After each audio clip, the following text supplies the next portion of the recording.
네, 문재인 대통령과 북한 김정은 국무위원장이 4월 27일 정상회담에서 판문점 선언을 채택한 지 벌써 100일이 지났습니다.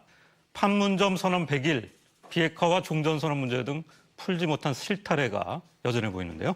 자, 오늘 세 분을 모시고 얘기 나눠보겠습니다. 김하영 SBS 정치부 기자 나오셨고요. 신범철 아산정책연구원 안보통일센터장 나오셨습니다. 그리고 김현욱 국립외교원 교수 나오셨습니다. 어서 오세요. 안녕하세요. 자, 먼저 김하영 기자, 싱가포르였죠. 이제 교착 상태였던 북미 관계 순항의 조짐이 좀 보였다, 뭐 이런 평가가 나오는데, 폼페이오 미국 장관과 리용호 아주 대화가 눈에 띄었는데요. 어떤 장면이었습니까? 네, 일단은 웃는 모습으로 만나기는 했습니다. 네. 이제 기념 촬영 시간에 폼페이오 장관이 먼저 리 외무상에게 다가가서 이렇게 악수를 했고요. 등을 치는 좀 특유의 행동도 보이는 게 포착이 됐습니다. 무슨 얘기를 했는지 좀 관심이 쏠렸는데요. 뒤에는 강경화 외교장관도 보이죠. 네. 폼페이오 장관이 우리는 곧 만나야 한다. 그러니까 리 외무상이 동의한다. 해야 할 건설적 대화가 많다. 네. 이렇게 나와트 미 국무부 대변인이 대신 전했습니다. 아, 그렇군요. 자, 김현욱 교수님, 우리가 뭐 악수하고 웃었다고 그래서 얘기가 잘 되고 있다 이렇게 볼 수는 없는 거고 사실 뒤에서는 뭐 여러 가지 신경전이 있을 텐데 지금 이제 북미 외교 당국의 속내는 어떻다고 봐야 될까요? 뭐 이번에 북미 간의 정식 회담이 이루어지지 않은 걸로 봐서 여전히 입장차를 계속해서 확인하고 있는 것 같아요. 이렇게 입장차가 다른 상황에서 굳이 싱가포르에서 정상적인 어떤 회담을 할 필요가 있느냐 아마 이렇게 느꼈을 것이고 그래서 이제 물론 이번에 조언은 했고 지금 김하영 기자 말씀하신 것처럼 어느 정도의 뭐 그 인사치레는 했지만 뭐 물론 그것이 그래도 지금과 같은 북미 간의 어떤 그 협상 프레임을 계속해서 가져가야 한다는 것을 의지를 표명한 것으로는 보이는데 최근에 그 미국 정부 트럼프 정부 내에 보면 이제 볼튼 국가안보보좌관이 자기 사람들을 계속해서 보강을 하고 있단 말이에요. 네. 제가 아는 사람들도 몇몇 있는데 매우 강경한 사람들이에요. 그래서 그 사람들이 결국은 그 백악관 내에서 대북 정책을 좀 더 강경한 쪽으로 몰고 갈 것이고 그렇다고 한다면 프레임은 유지되지만 미국의 강경한 대북 정책은 아마 계속될 것이다. 네. 그러면 글쎄요, 뭐 이런 상황에서 이제 북미 간에 어떤 식으로 이제 입장차가 조율이 되는지는 한번 좀 두고 봐야 될 것 같네요. 그러니까 시간이 흐르면서 트럼프 행정부 내의 역학 구도도 완전 바뀌고 있는 그런 모습이란 말씀인 것 같은데, 이제 두 사람이 나눈 그 얘기를 그러니까 미 국무부 대변인이 한번 언급을 했는데. 폼페이오 장관이 이제 다시 만나야 한다고 말하니까 리용호 북한 외무상이 동의한다. 해야 할 많은 건설적 대화가 있다. 이렇게 화답을 했다는데 자, 신범철 센터장, 이 건설적인 대화라는 게 어떤 거를 얘기하는 걸까요? 예, 결국 대화라는 것은 핵 문제가 될 거고요. 북한 측이 이야기하고 있는 건설적 대화라는 것은 그간 북측이 주장해온 단계적이고 동시적인 조치. 그러니까 북한이 핵 능력 하나하나를 이렇게 포기를 하면 거기에 따라서 미국이 보상을 해주는 거죠. 최근 동창리 미사일 엔진 실험장을 북한이 일부 폐기한 그 증거가 나오고 있는데 그런 부분을 북한이 했으니까 미국도 종전선언이나 그 밖에 제재 해제라든가 북한이 원하는 걸 좀 들어줘야 된다. 이런 식의 별건으로 협상하고 별건으로 보상받는 접근을 북측은 이렇게 건설적이라고 보는데 미 측은 그것을 수용할 수가 없는 거죠. 일종의 살람이라고 보면서 그런 식으로 협상을 하다 보면 계속해서 북한과 협상을 하는데 북한의 핵무기가 얼마나 있는지 핵물질은 얼마나 있는지 그런 것조차도 파악을 못하니까 미국은 북한에게 신고를 먼저 해라. 이런 식으로 서로 지금 접근 방법에서 차이를 보이고 있습니다. 네, 말씀하셨지만은 자, 리용호 북한 외무상에게 먼저 다가가서 악수를 청했던 게 이제 미국 폼페이오 장관이지만은 이번 아세안 지역 안보 포럼에서 다시 대북 제재 필요성을 강조하면서 역시 이제 선 비핵화의 입장을 거듭 확인했는데요. 한번 들어보겠습니다. I've also emphasized the importance of maintaining diplomatic and economic pressure on North Korea to achieve the final fully verified denuclearization of the DPRK. 자, 이 발언에 대해서 북한도 가만히 있지는 않았는데 싱가포르에서 역시 즉각 반응이 나왔었죠. 네, 뭐 이 기자회견 이후에 일종의 시간차 공격이었는데요. 리용호 외무상이 이번에는 정말 준비를 했다 이렇게 작심한 듯이 불만을 쏟아냈습니다. 수뇌부의 의도와는 다르게 네. 과거의 낡은 패턴으로 자꾸 돌아가려 한다 이런 불만을 제기를 했는데요.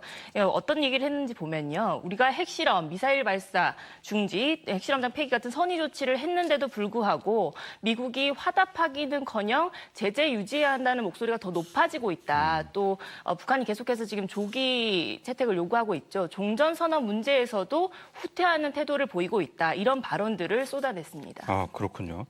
자, 이런 와중에 보면은 이제 친서 전달이 이루어졌다는 관측이 나오고 있는데 성김 주 필리핀 미국 대사가 리용호 북한 외무상에게 봉투를 전달을 하는 장면이 포착이 됐습니다.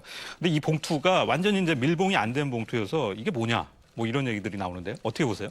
그러니까 저도 의외였어요. 그 폼페오 장관이 아니라 그 성김 대사가 전달을 했다는 사실도 이거는 친서가 아니다라고 네. 많은 사람들이 생각을 했을 것이고 그 봉투 밀봉도 안 돼 있고 봉투 자체도 뭐 푸르스름하이 상당히 좀 볼품 없어 보이는 봉투였단 말이에요. 네.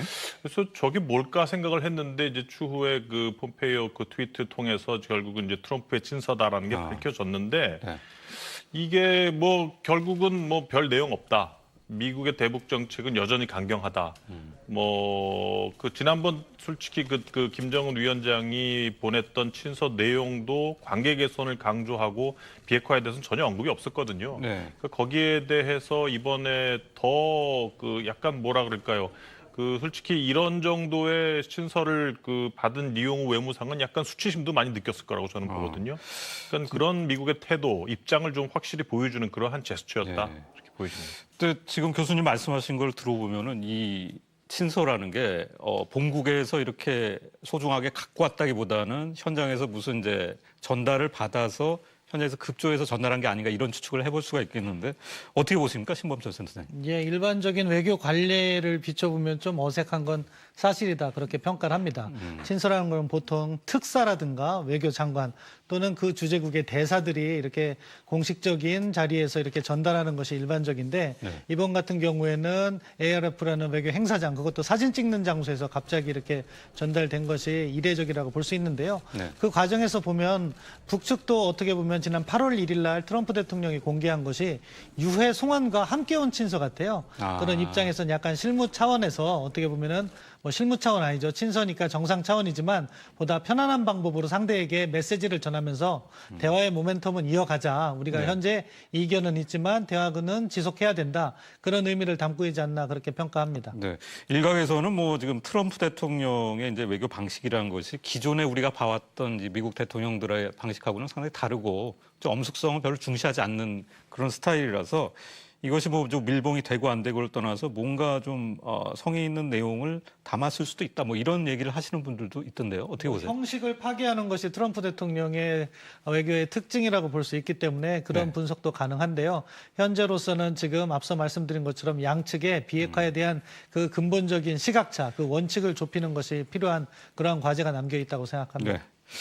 사실 지금 국민들도 그렇고 뭐 청와대도 그렇겠지만은 2차 북미 회담의 가능성 도대체 언제 하는 거냐 이런 얘기들이 계속 나옵니다. 김 교수님 어떻게 예상하세요? 그래서 지금 싱가포르 ARF 분위기로만 보아서는 2차 정상회담 상당히 쉽지 않아 보입니다. 네. 뭐 우리 정부는 뭔가 좀 북미 간의 2차 정상회담, 뭐 지금 유엔 총회설이 좀 나오고 있는데 그때를 일단은 중요한 계기로 여긴다라고 이제 강경화 장관이 말씀을 하셨고, 그래서 이제 그걸 유인하기 위해서 뭐 8월에 뭐 남북 2차 정상회담, 3차 정상회담 얘기도 하고 그러는데 지금 솔직히 말씀드리면 시간은 미국 편이에요.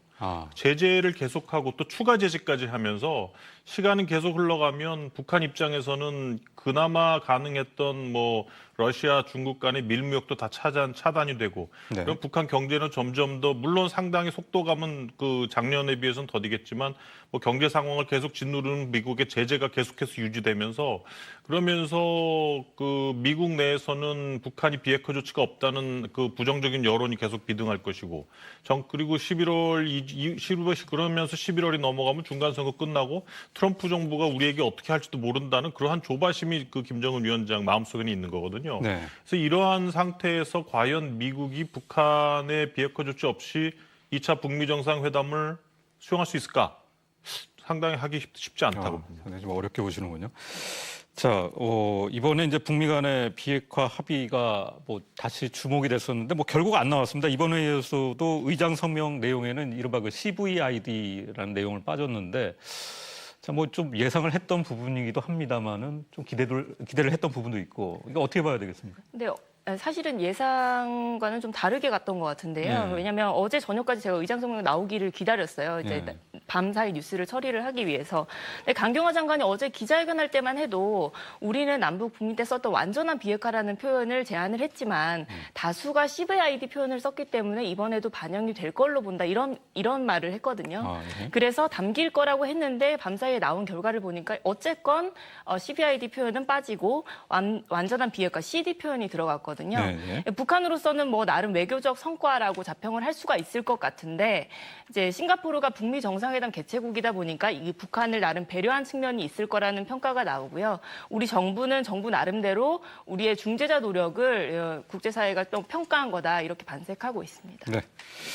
자, 이런 상황에서 미국 내 아주 대표적인 대북 강경파로 꼽히는 참모죠. 존 볼턴 백악관 국가안보회의 보좌관이 1년 내 북한 비핵화가 자신의 요구사항이 아닌 김정은 북한 국무위원장의 약속이었다고 주장해서 관심을 낳고 있습니다. 자, 김현욱 교수님이 이런 발언의 배경을 어떻게 봐야 될까요? 근데 지금 보면 계속해서 이제 북한이 타임라인을 제시를 안 하고 있단 말이에요. 네. 뭐 신고와 함께 타임라인을 계속 제시해라 하고 있는데 한 달 전에 이제 볼튼 국가안보보좌관이 1년 그 비핵화 시간표를 제시를 했고 네. 그것이 과연 미국 입장에서 너무나 강하게 북한을 압박하는 것이 아니냐 이런 얘기도 나왔단 말이에요. 그리고 너무나 비현실적이다 이런 얘기도 나왔고. 네. 그래서 이번에 볼튼이 얘기하고 있는 거는 물론 이제 더욱 북한을 압박하기 위한 조치 중에 하나지만 이게 북한 쪽이 먼저 얘기를 한 거다. 즉 남북 정상회담에서 북한 쪽에서 나온 얘기고 그래서 이게 비현실적인 얘기가 절대 아니다. 북한이 자국 입장에서 이제 먼저 선제적으로 내세운 타임라인이기 때문에 이것은 북한 입장에서는 반드시 지켜져야 하는 그러한 사항이다라고 하면서 이제 볼턴 입장에서는 더욱 북한을 압박하는 그 기조를 좀 강화하는 거라고 보여집니다. 그러면은 1년 내 비핵화라고 하는 것이 이제 지금 계속 회자가 되고 있는 이 종전선언의 전제 조건인 건가요? 아니면 비핵화가 이루어지고 나서야 종전선언이 가능하다 이렇게 봐야 되는 건가요? 뭐 그것은 전혀 다른 별개의 문제라고 생각합니다. 예. 그러니까 존 볼턴 보좌관이 얘기한 1년 내 비핵화라는 것은 북한의 핵무기와 핵물질을 다 드러내는 그런 네. 식의 접근을 이야기한 것이고요. 종전선언은 지금 북한이 요구하고 있는 것처럼 북한은 어떤 입장을 전개하고 있냐면 그러니까 미북 간에 신뢰를 구축한 다음에 비핵화를 하겠다 그런 접근을 하기 때문에 네. 미 측이 먼저 현 단계에서는 종전선언을 내놓음으로써 북한과 미국 간에 신뢰를 쌓아가는 조치를 해야 된다. 그래야지 북한이 그 다음 비핵화 조치를 할 수 있다. 이런 어떻게 보면은 신뢰 구축과 직결된 문제이기 때문에 네. 약간 결이 다르다 그렇게 말씀드리겠습니다. 자, 우리나라 외교 당국도 좀 고심이 있는 그런 분위기인데요. 이번 회의에 우리 이 강경화 외교부 장관 또한 참석을 했었습니다. 북한 리용호 외무상과 얘기를 나눴을 것 같은데 한번 강경화 외교장관 얘기 들어보겠습니다. 남북 외교장관 회담이 아쉽게도 성사되지 못했지만 ARF 갈라 디너에서 이용호 외무상과 만나 편안한 분위기에서 많은 의견을 나눌 수 있었습니다. 한반도 정세 진전 동향과 향후 협력 방안 등의 짧지만 허심탄회한 의견 교환을 할 수 있었습니다. 매우 진솔한 분위기에서 서로의 생각을 교환함으로써 남북 정상이 합의한 판문점 선언을 외교 무대에서 실현시켜 나가기 위한 기초를 마련했다고 평가합니다. 네, 이런 가운데 어제였죠. 이 판문점 선언이 이제 100일을 넘겼습니다. 정상회담 이후에 어떤 변화가 있었는지, 또 앞으로 남북 관계는 어떻게 될지 한번 또 짚어볼 만한 시점이 됐는데요. 자, 김하영 기자. 네. 먼저 판문점 선언의 합의사항 한번 우리가 되새겨서 한번 짚어볼까요? 네, 판문점 선언 크게 세 가지로 볼 수 있는데요. 첫 네. 번째는 남북 교류, 그리고 두 번째는 군사적인 신뢰 구축, 세 번째는 이제 비핵화 평화 체제 구축 부분입니다. 근데 남북 교류는 계속해서 진행 중이거든요. 20일부터 26일까지 이산가족 상봉행사 열리고요. 또 모레는 뭐 금강산 공동 방제 현장 방문 일정이 있을 거고, 네. 개성 공동연락 사무소도 어쨌건 정부 당국은 8월 중 계속 목표로 계속 추진 중에 있습니다. 그래도 이게 제재 조치와 아무래도 연관이 있다 보니까 나라가 네. 획기적으로 발전하기는 사실 한계가 있는 게 사실이고요. 두 번째, 군사적 실내 구축 부분은 10년 만에 장성급 군사회담이 다시 열렸는데 그리고 또 한 47일 만에 또다시 열려서 이걸 좀 구체화하기 위한 논의는 계속 진행이 되고 있는 상황입니다. 세 번째는 비핵화 평화체제 구축, 뭐 연내 종전선언 추진 이 부분은 아무래도 미국과 뗄래야 뗄 수 없는 부분 아닙니까? 그래서 아직까지는 이 부분에 대해서는 속도가 크게 나고 있다고 보기는 어려울 것 같아요. 네. 예. 자, 신범철 센터장님, 지금 이제 뭐 김하영 기자가 판문점 선언 내용을 한번 짚어봤는데, 뭐 진전이 있었다고 볼 수도 있고 아니라고 볼 수도 있는 시점입니다. 사실 이제 우리 정부도 많이 고심하는 부분인데 앞으로 우리 이제 지금 대북 정책의 외교는 어떻게 펴가야 바람직할까요? 결국에는 막힌 부분을 뚫어야 되는 거죠. 지금 예. 남북 관계는 진전이 잘 이루어지고 있다고 생각합니다.